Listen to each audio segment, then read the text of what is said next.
1980 সালে। মাস্টার মশাই এ লুকিয়েছিল, বলে স্কুলে যাবে না। কিসের জন্য পড়তে আসিস নি রে? এখনো তোকে ডান্ডা মারিনি, তাহলে তুই কাঁদছিস কেন? বাবা পেশাব করে দিছি আমি।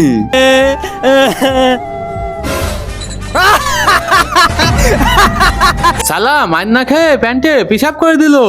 এই মাস্টার গায়ে হাত দিবি না, জানোস না আমি কার ছেলে? আমি হলাম চিন্টু মাতবারের ছেলে। দাঁড়া শালা, তোকে দেখাইতেছি আমি।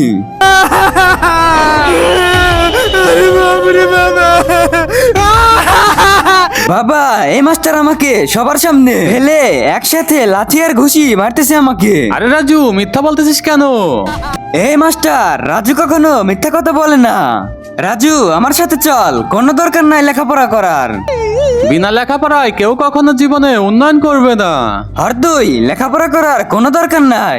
20 বছর পরে আজকে অটো নিয়ে অনেকগুলো খ্যাপ দিতে হবে।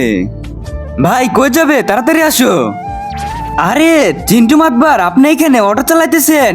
আর আপনার বেটা রাজু কোথায় আছে? বেটা রাজু? ঢাকা 10 টাকা, চকপাড়া 20 টাকা, রাকসা 50 টাকা, কাশীনাথপুর 5 টাকা, সোনাপদ্মা 30 টাকা। শালা কইছি লেখাপড়া কর।